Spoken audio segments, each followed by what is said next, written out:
Alright, what's going on, y'all? We're back, and of course, as you see, we're not the only ones that are back. Needless to say, and I actually brought this up briefly when I talked about Night 2 last night, but as you can see here, and as we all clearly saw at the start of said Night 2 of WrestleMania 40, Stephanie McMahon is back.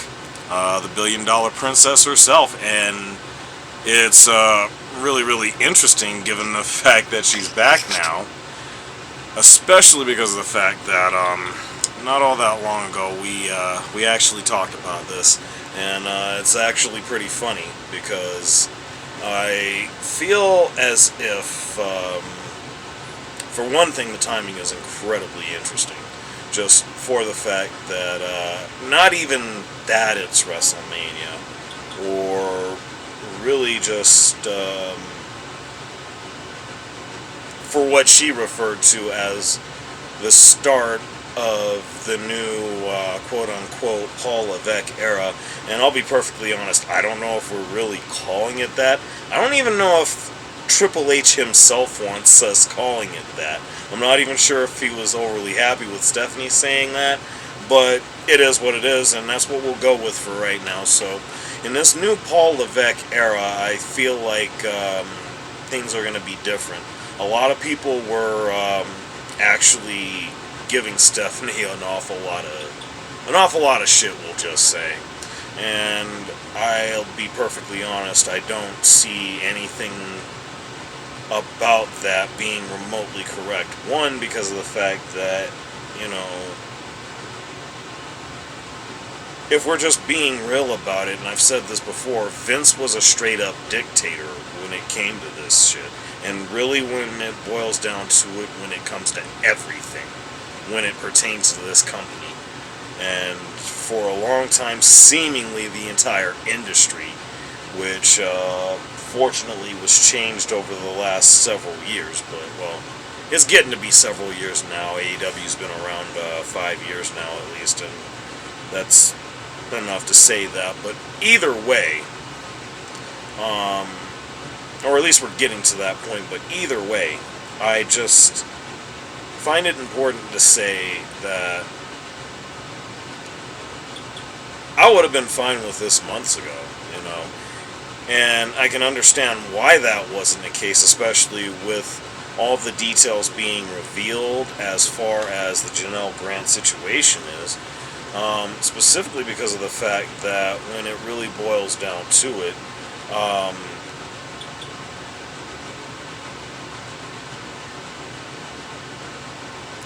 a lot of people within the company were very high on working for and with, under, or whatever when it just comes to a Stephanie McMahon. I mean, I don't think that you have too many people in the company that weren't happy with her being around. You might even argue the notion that she probably was the reason that people did stick around. And yeah, I get it. There's also the aspect of course, you know, her knowing about the whole Ashley Massaro situation and everything that pertains to that. But it's one thing knowing about a situation, it's a completely other thing just being completely handcuffed as far as what you can do and or say about those things. Especially when the person behind all of it is your own father, you know. And I mean, it's just gonna be iffy no matter what. I would like to think that a lot more people are celebrating this, and I feel like they did. She got a great crowd reaction when she came out, but I'd honestly have to say that I'm inclined to believe that there really shouldn't be any issues moving forward. I kind of feel like TKO has done quite a job of cleaning house, and if Stephanie coming back was going to be such an issue, why even bring her back in the first place? Hell, how is Triple H even still there? Because he has just as much to do with that as she does. Not even for the fact that they're married, but, I mean, he was around to see all of it too. He just was. Especially being one of the key cogs of the machine at one point. How is he not going to be at least somewhat relatively cognitively aware of the things that were going on behind closed doors or otherwise? I mean, they just had to know so many issues were just surfacing to a point that there's just no way that either of them don't know. There really isn't. And, you know, that's just something that they're not going to be able to help because, again, what could they do? And really, it literally took, really and truly, just Vince bringing about his own demise within the company upon himself, not only by selling the company off, but making it to where his power was just completely minimalized to the umpteenth degree, like nobody's business. I mean, it's just wild because, you know, there was just this, the revealing of the fact that TKO has bought, I believe it was $100 million worth of shares from Vince McMahon. I guess really it's just a lot of shares that I think amounted somewhere in the neighborhood of $290 million or something like that. Either way, that's just, they're basically doing any and everything to erase any and every aspect of Vince away from the company while still having Triple H and Stephanie there.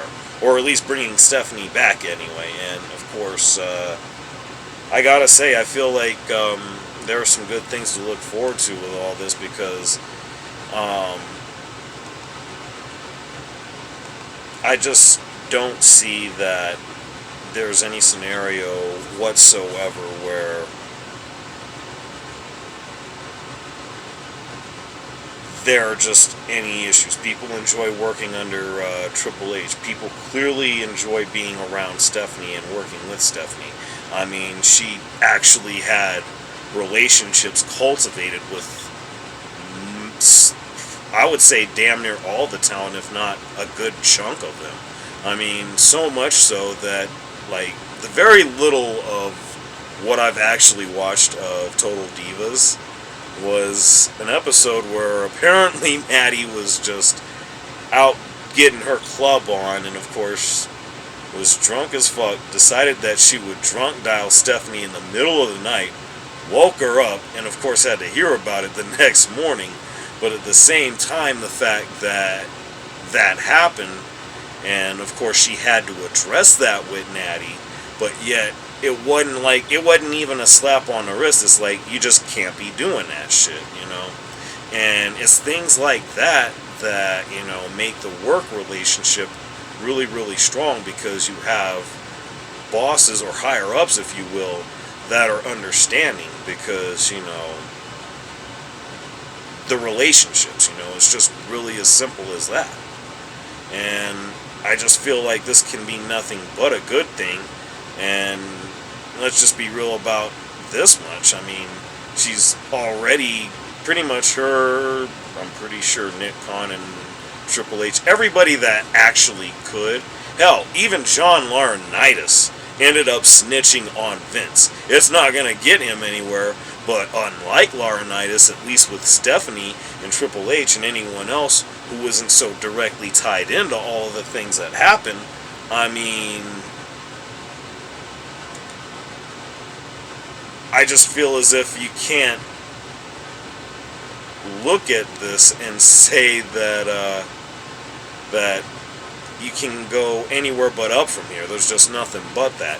One other quick thing I do want to throw in here real quick, because there's a lot being talked about as far as CM Punk and how he was on the Ari Emanuel, or not Ari Emanuel, the Ariel Helwani MMA Hour show.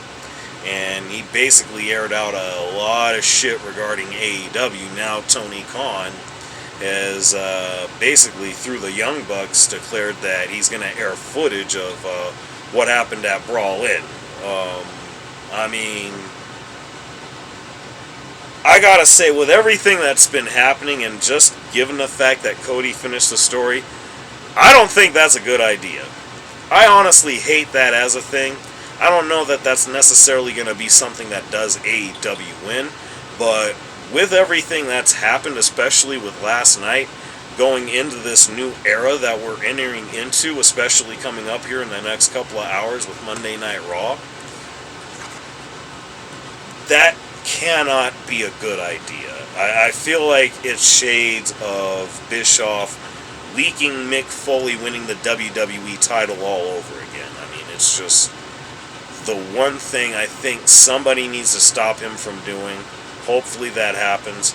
I mean, I just can't see it being good. But anyway, I'm going to leave it at that. Look forward to catching me later tonight. Twitch.tv/A&J Network. Again, Raw After Mania, as well as the Natty, Connecticut, and Purdue. Look forward to seeing y'all.